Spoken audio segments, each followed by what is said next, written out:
حضرت عبداللہ ابن عمر رضی اللہ تعالیٰ عنہ بیمار ہو گئے، شدید علیل تھے، طبیعت مبارک میں کمزوری آ گئی، کچھ کھانے کو دل نہیں کرتا تھا، گھر والے بار بار کہتے کچھ کھا لیجئے کچھ کھا لیجئے، نہیں کھاتے تھے۔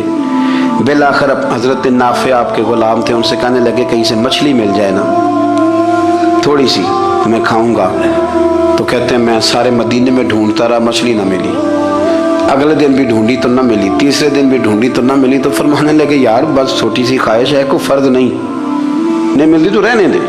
کہتے ہیں چوتھے دن مچھلی مل گئی، میں 1.5 دینار کی مچھلی لایا، لا کے حضرت عبداللہ ابن عمر رضی اللہ تعالیٰ عنہ کے سامنے جو مچھلی رکھی تو آپ نے لقمہ روٹی کا توڑا تھا، مچھلی کو لگانے لگے کہ دروازے پہ فقیر نے آ کے آواز دی کچھ کھانے کو دو، تو حضرت عبداللہ ابن عمر نے روک لیا اور ہنسے۔ کئی دفعہ دے ہم بھی دیتے ہیں پر ہمارا چہرہ دیکھنے والا ہوتا ہے، اتنے ہم غصے میں ہوتے ہیں، دے دیتے ہیں، لیکن جو چھلوٹیں ہوتی ہیں نا چہرے والی وہ گنی نہیں جاتی۔ ہنسے، فرمایا دیکھو میرا اللہ کتنا کریم ہے، وہ مجھے بچانا چاہتا ہے، اٹھا بار دیا جا کے۔ تو خادم اب حکم کا پابند تھا، وہ لیت اللہ تو کر نہیں سکتا تھا، وہ گیا اور جا کے دے آیا۔ فقیر جب سارے محلے سے آٹا اکٹھا کر لیتے ہیں تو پھر ایک جگہ جا کے بیچتے بھی ہیں۔ دے آیا، وہ 2 گلیاں آگے گزرا تو میں پیچھے دوڑا گیا، میں نے کہا سچ بتا کھانی ہے کہ بیچنی ہے؟ وہ کہنے لگا جو بھی سبب لگ جائے کر جاؤں گا، آپ نے دے جو دی ہے۔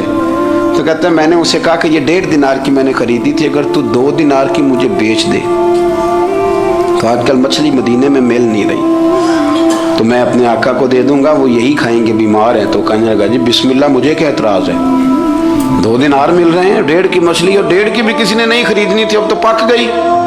فرماتے میں نے 2 دینار اس کو تھمائے، وہ مچھلی اس سے خریدی اور خرید کر کے میں لا کے حضرت عبداللہ ابن عمر کے سامنے دوبارہ رکھی، تو فرمایا یہ کیسے آ گئی؟ میں نے کہا حضور 1.5 کی خریدی تھی اور پھر فقیر کو دے دی، اب اسی سے میں 2 دینار کی خرید کے لایا ہوں، آپ قبول فرمائیں۔ تو فرمانے لگے تم نے اچھا نہیں کیا، اب اس طرح کرو 2 دینار بھی اسے دیا اور مچھلی بھی واپس دیا۔ عرض کی حضور کیوں؟ فرمایا تم نے قرآن نہیں پڑھا؟